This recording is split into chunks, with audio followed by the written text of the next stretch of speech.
this is some work that myself and Athina, who was at the Radiance workshop in Toronto, have been doing. Now she's wisely left architecture and is pursuing her MD at the University of Alberta, but she's still RAing on these kind of light and health projects. So as you've probably gathered from Nazanin's study, which you just kind of saw like the early work on, this is another early work project, but it's we're really interested in what people actually do, and to some extent the relationship between climate, space design, and behavior in terms of how light is received and how it affects us.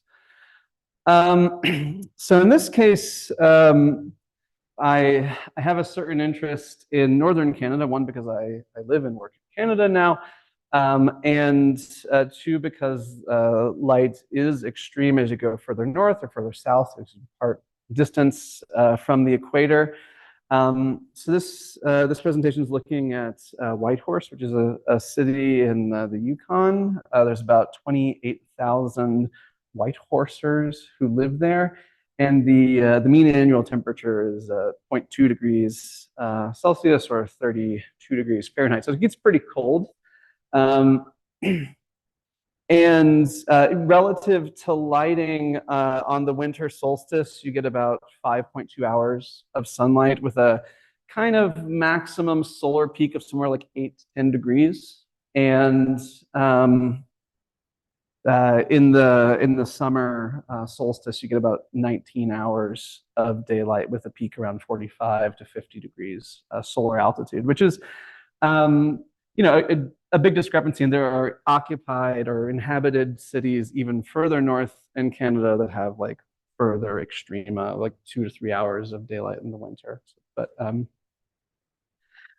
terms of global irradiance, cumulatively, you can kind of get a sense of it here. January, February, November, December. It's pretty dark in Whitehorse, and it's about 1,074 kilowatt hours per square meter, compared to a more mid-latitude-ish but northern city like Toronto, which is about 1,438 kilowatt hours per square meter. So moderate reductions in, relatively significant reductions in light exposure. We took a lot of looks at various government sources and best practice guidelines from around northern Canada and from the Canada Mortgage and Housing Corporation to kind of develop some typological buildings from the 1980s, more modern buildings, duplex styles and apartments. In northern Canada, like if I was to describe them very broadly, relatively low window-to-wall ratios, punched openings. You don't find curtain wall condo towers as you go further north. And a lot of this is due to concerns about the very cold winter. One of our participants in this study said that they only opened the shades in winter when it's warm outside, and then they clarified that warm means warmer than -10 degrees Celsius. And so we actually have daylight and energy models for all of these kind of base housing typologies, and I should apologize because I don't actually have much radiance in this presentation, but this is a radiance slide, so we can use these to, like, with the climate, to calculate point in time or annual daylight and potential electric lighting designs relative to these. But we're trying to understand how people respond to the climate extremes in the far north, and then how does that influence how we make these kinds of predictions? If we're should we just like see if they can, the well standard can be met? Is that good enough? Or are there other ways which we can look at kind of architectural design through the lens of potential human behaviors? I would say that's a kind of like, what do we do with the radiance calculations question is what I'm trying to start looking at here. So this is a small user study. There's 10 people we're looking at, and we're following them in relatively great detail over a period of a year, or we followed them. And one thing that was important to me, which is a limitation in Nazanin's study, as someone pointed out, um, is that the sample is kind of like a reasonable selection of normal people. So, in these big data studies, oftentimes that is a significant limitation because you have to find these people, whether it's, uh, something like, GGP was derived from people who work at the Fraunhofer ISA, which is a, certain sub-selection of like sustainability workers to a certain extent, or Nazanin's study is because students are convenient to get. We did an online study recently that was open enrollment, and the median reported income was over $100,000. So that's like also like kind of annoying to say the least. So here we did like kind of mini interviews with a bunch of people who live in Whitehorse, mean age 45 to 45 years, ranging from 35 to 67 years old. 5 women, 4 men, one person who didn't report their gender. Employment ranging from all sorts of things, from social work, teachers, government workers, work from home types of folks, electricians, crisis line workers, people who work in shipping and receiving, and a seasonal mine machine operator in a local. Actually, I don't know what they're mining, but they spend 12 hours underground under electric lighting. 4 of the participants work the night shift at least occasionally, and in terms of home ownership, which is our kind of like economic indicator, it's split between 4 owners and 6 renters. And what we're doing is we have this kind of like onboarding discussion to gather demographics and interest and talk about the study with the participants. And then 2 points in the year, we communicate with them via a somewhat detailed 15-minute survey and a 45-minute follow-up interview where we just talk with them about this. All of these are, well, we'll get into, they're transcribed so we can analyze them later. So the surveys ask questions relating housing, or like disturbances at home and size, like how many people live in the house, do you have children, how many people sleep in the room with you, do you feel the house is cramped, talking about ease of falling asleep, so what time do you turn off your lights, do you use electronic screens before bed, when do you fall asleep, how long do you sleep, how long does it take you to fall asleep once you lay down, and all the medications that they might take that could influence sleep. There's 2 kind of sub-questions from the medical literature, a 10-point sleep quality survey, and half of the Center for Epidemiological Studies Depression Scale, or CESD.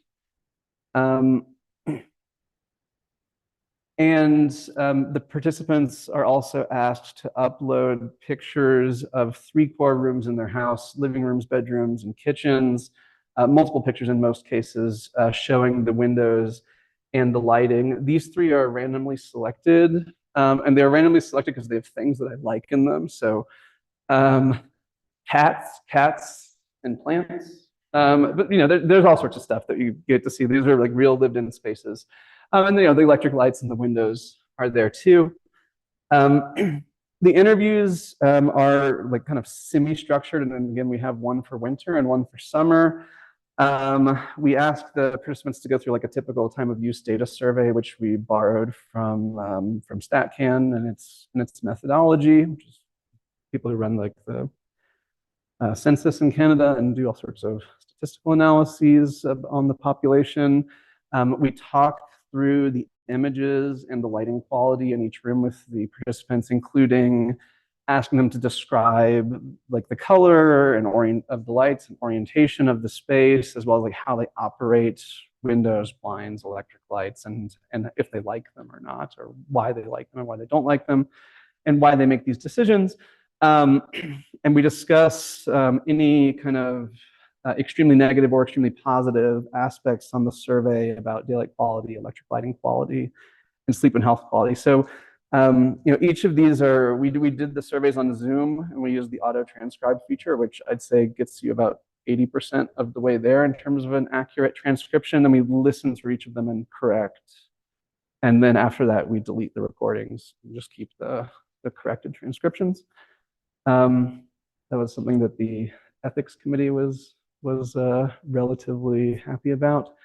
And then, so I presented this in 2022, but I've been playing around with this dynamic photobiological model made out of the University of Sydney by Posnova, Abesuria, and Tekie, which basically takes kind of like dynamic input spectral irradiance signals, or specifically melanopic weighted irradiance, or EEMEL as the subscript goes, and a sleep-wake schedule, and predicts, theoretically at least, things like melatonin suppression, subjective sleepiness, reaction time, oops, I didn't include the other ones, but also phase shifting and phase shifting. There's another one, but it's slipping my mind. So this is published on our website, or on GitHub, I should say, not on my website. And it's relatively straightforward. Like if you have a sleep-wake schedule or a melanopic irradiance signal or melanopic EDI, whatever units you're using, you can predict this on a kind of like continuous time varying method. So we don't have this actual, like in Nazanin's study, we have this actual data. We know when people go to sleep, we have the logged spectral irradiance. We could run these calculations directly for explicit people. In this case, our plan is to use it more for testing, like this individual in our study has a certain pattern that they've described to us. And if we reproduce something similar to that, what sorts of general trends can we observe from this type of model? And then eventually, any simulated stuff in Radiance 6 or Alpha or Lark, can also be plugged into this kind of workflow. So what we've found so far, just split seasonally here, the median hours of sleep in summer and winter are pretty similar. Participants overall get slightly more sleep. The median is a quarter of an hour longer, but also the box reaches a bit further up, so the quartile sleep levels are a bit longer in winter, and presumably this is because there's less sunlight into the evening. And this one was a tough one.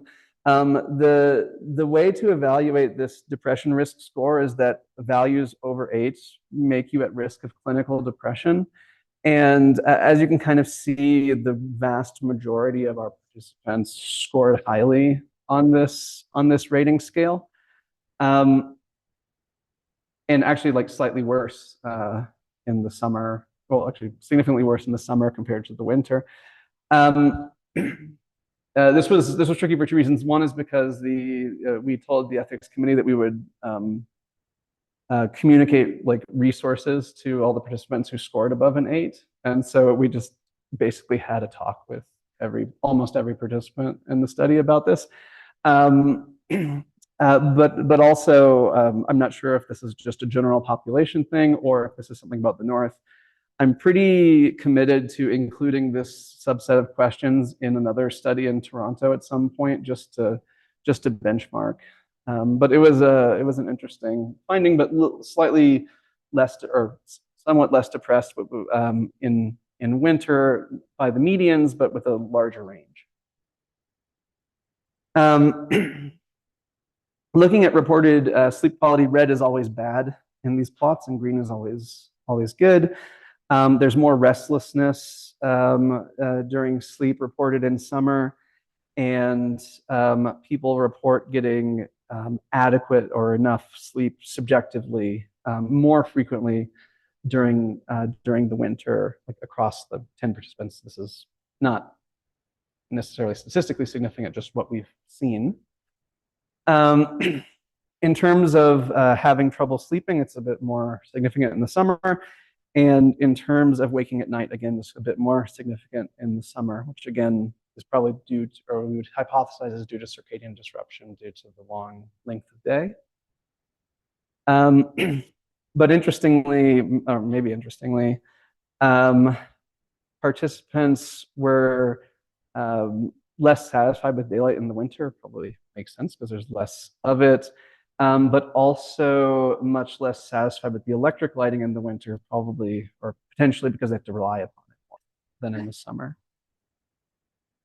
Oh, sorry. Before I get to that, that's a red herring slide. But before I get to that, the interesting thing here is not necessarily like this is contextual, but a lot of the interesting parts come from talking with the individuals and understanding like why these things are true.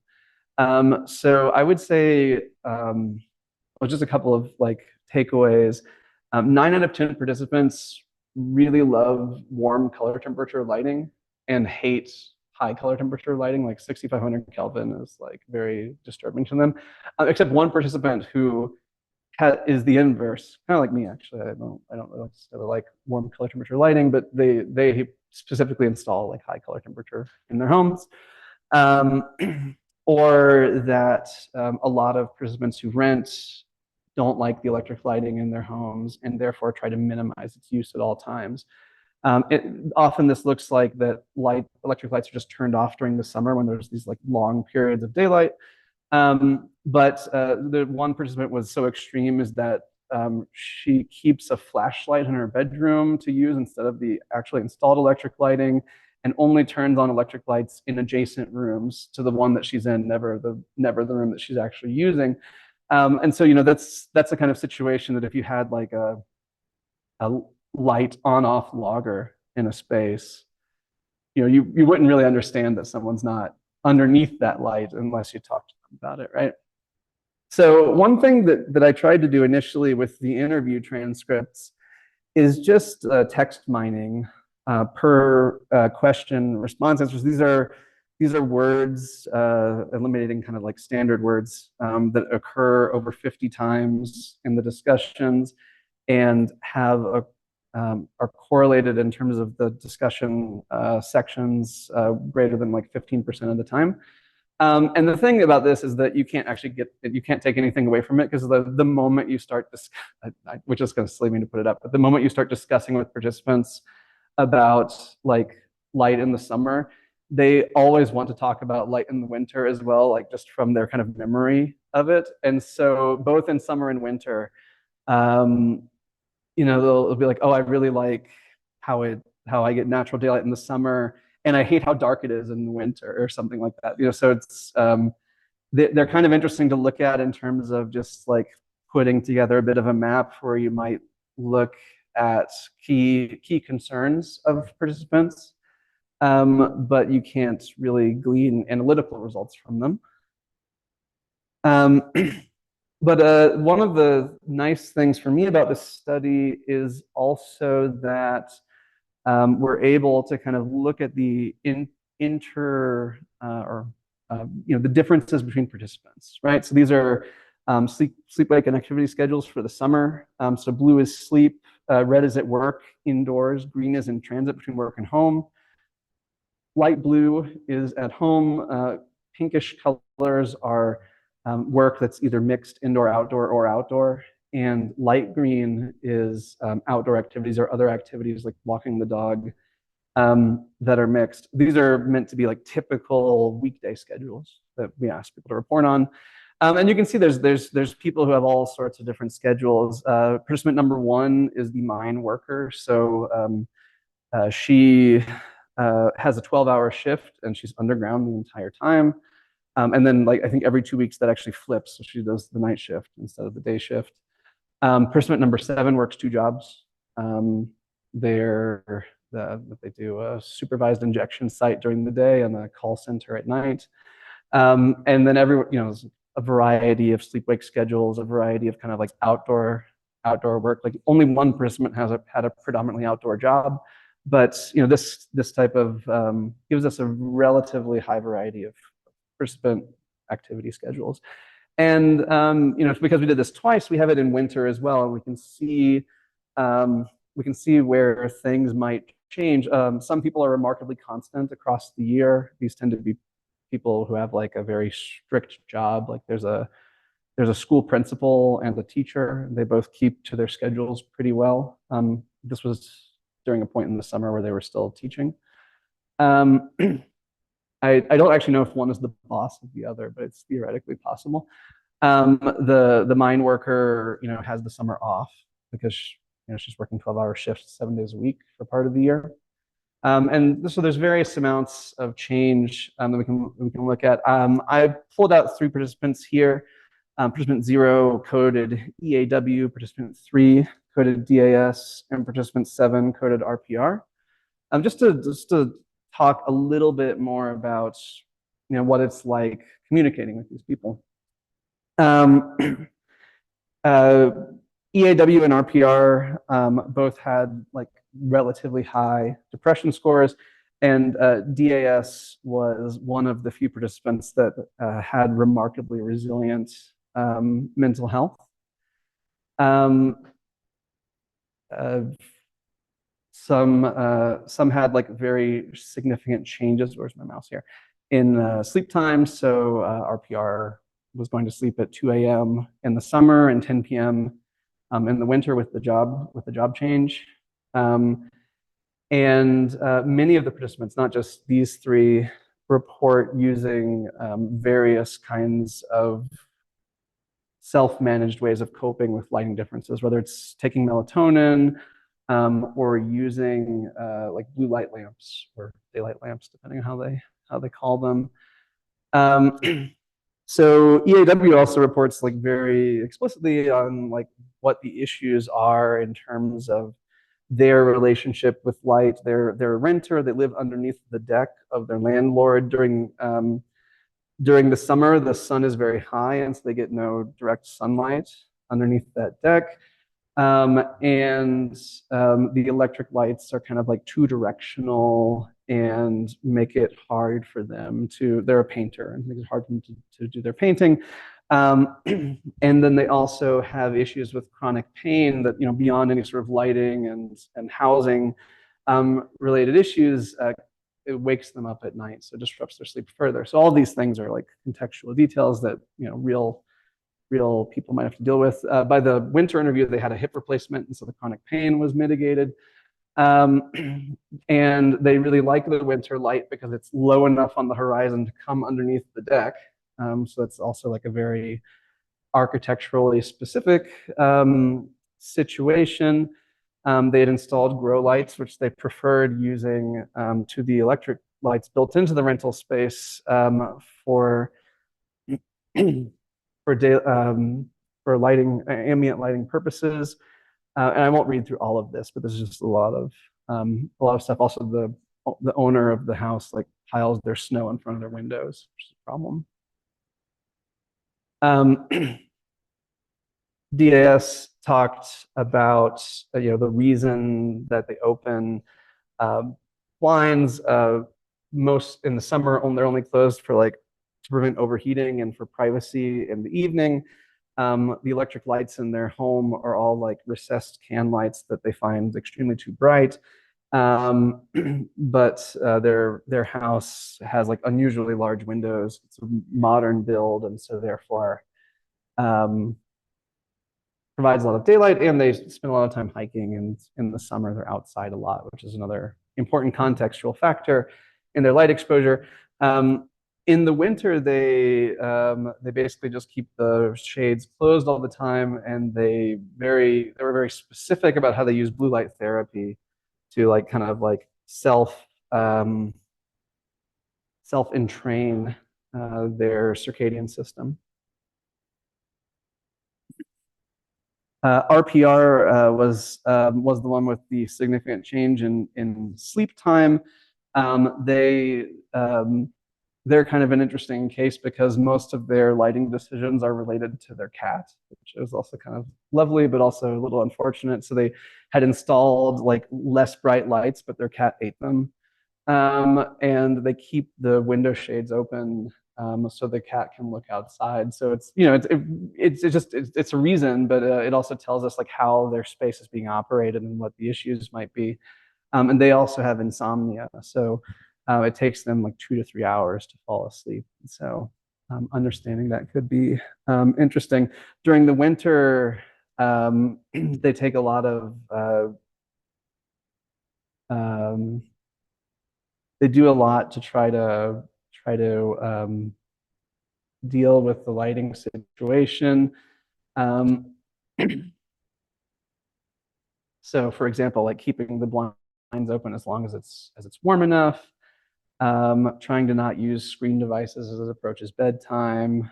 But they've reported that like specifically during winter, and not the only participant that says this, they struggle with depression. So that's all of this stuff is still being text mined. I just want to give a bit of a sense of it because um,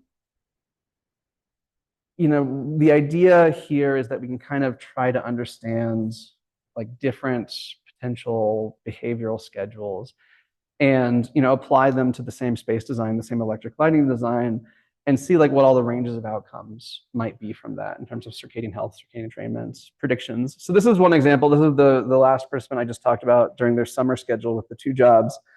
So the melanopic irradiance input, I just simulated this morning, goes from about 0.5. You can think of that as around 400 photopic lux. 0 when they're asleep.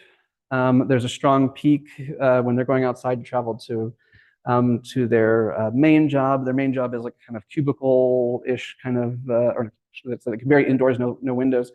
So it's a bit lower. This one is the office cubicle with bright light. This one's a bit more dimmer. Again, during transit, brighter light conditions.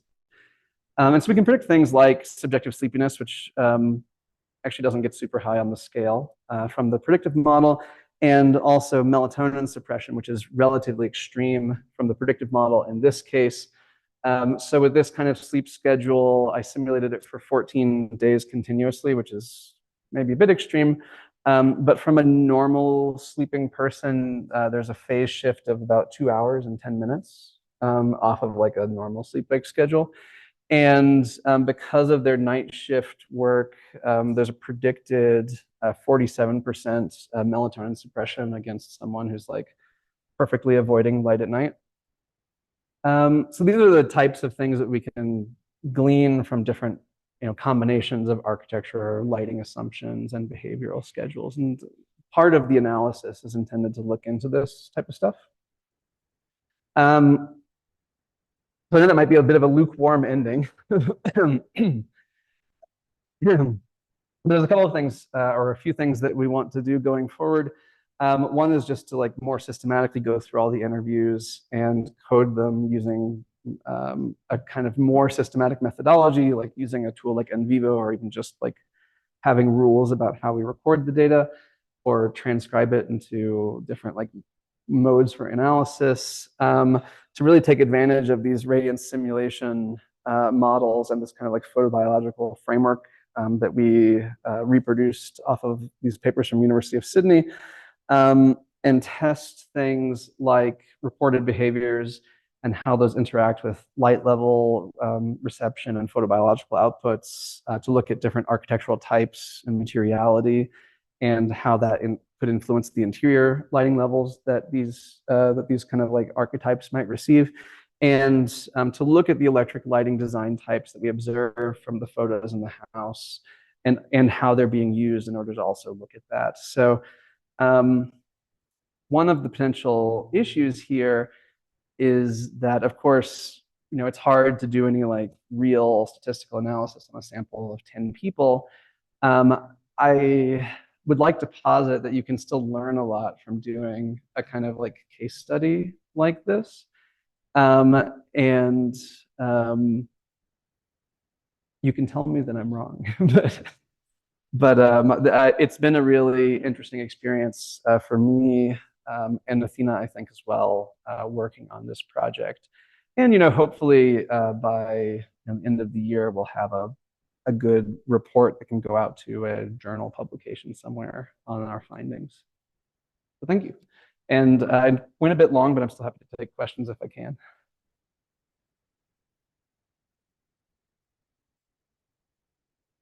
Probably. Malika.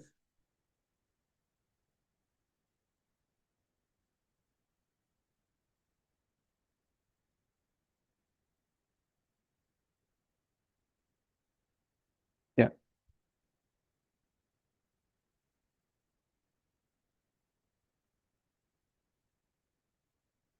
So there's another conflicting factor there, which is that in the interviews, they seem to report more depression in winter, but on the like clinical diagnosis scale, it seems to show that they're more depressed in winter. So there's I haven't quite like sussed out why that might be. I mean, like the circadian way of explaining it would be like the sleep disruption leads to some of these depression aspects. And we selected only 10 of the 20 questions on that scale because we didn't want to make the survey too long.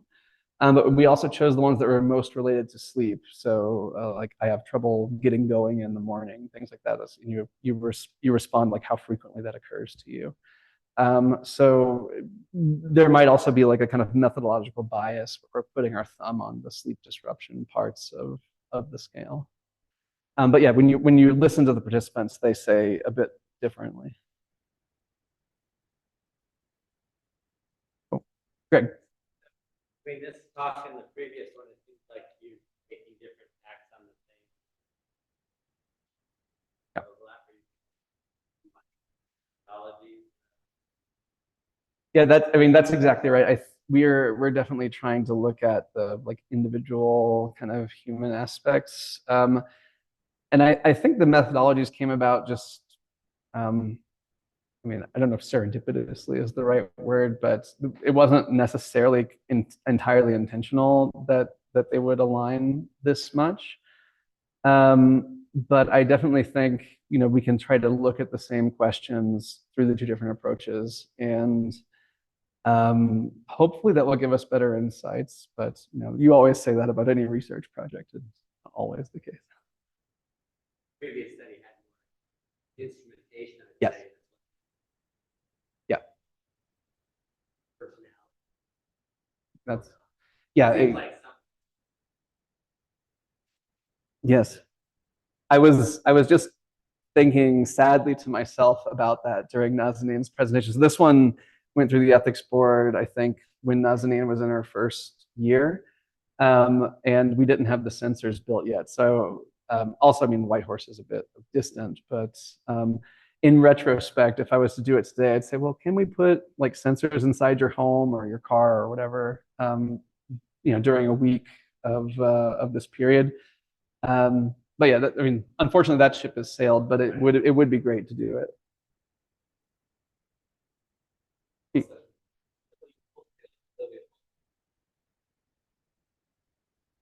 Hmm.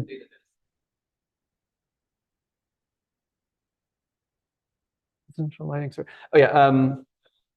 Yeah. So that is unrelated. But yeah, that one was the one I referred to where the median income was over $100,000, and that was disappointing to me. So actually, but as a slight follow up to that, we tried another survey, a similar survey, but where we, instead of making it a raffle for the reward, we made it so everyone who participates gets $10. And that was also problematic because what happened is we got like 650 clearly fallacious responses and like 50 ones that are probably good, but then it's hard to separate that out too. So online sourced surveys, very challenging, I would say, for currently. Is that you, Sneha? Yeah.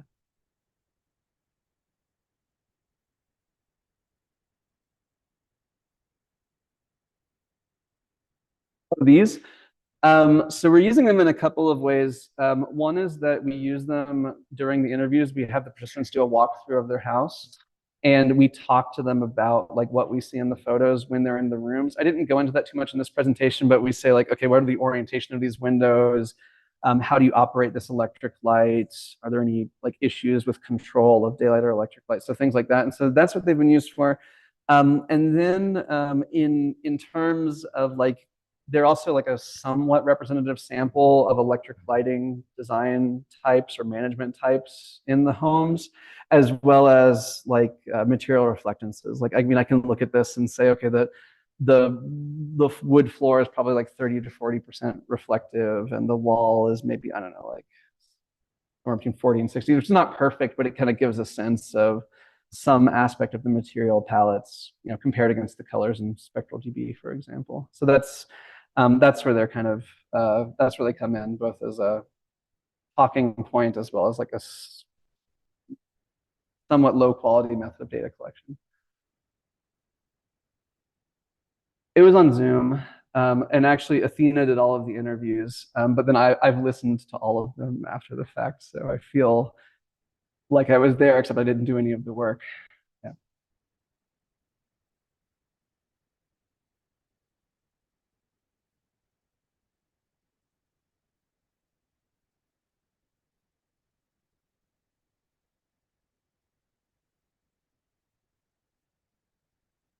Yeah. So two things that we do have a survey as well that they take in summer and winter that asks like the clinical questions, time of sleep, time of wake, these types of things, to list the medications again, things like that. But you know, I think you just learn in a very case study kind of way a lot more about the motivations and the impacts of the climate and the living conditions and the working conditions on the individuals, which can be useful. My mind has been a bit poisoned on this because I've been working with this group at U of T called the Wellbeing in the Built Environment Group, and it's like a business professor, public health, me, and a civil and mineral engineering professor. Um, but um, but they're all very uh, left wing about data collection in a certain sense. And so we've been doing a lot of like interview style work in like case studies in public housing in Toronto, and in a new government building and on campus for like student well-being. And so some of this came from those types of methodologies, where you know we do collect environmental data and survey data and even smartwatch data in those projects. But the interview data is somehow kind of like contextualization to other aspects of well-being, like individual factors, community factors. And so that's in our case, like there's a lot of individual factors to consider. So that's where it becomes useful for me. That's a bit of a rant, but I hope that helps a bit. Stefan?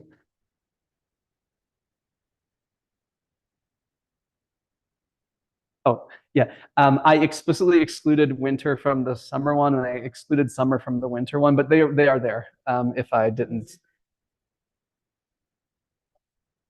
yeah, yeah. So I mean, I'm sure there's a lot more I could do with this. I'm using a text mining like module in R to plot these, and what I did was I separated the comments out strictly into like responses to the questions, like from the transcript. So I think there's like 800 different responses across the two seasons. And as long as the two words are contained within an individual response, it will say they're related in a connection. So sometimes they're quite long and they'll talk about winter and summer together. So, but there's probably more intelligent parsing that could be done, like break it down sentence by sentence, for example, instead of like paragraph by paragraph, things like that. Yeah, yeah, I think that's right. I haven't done it yet, but it's theoretically trivial to do so. Yeah.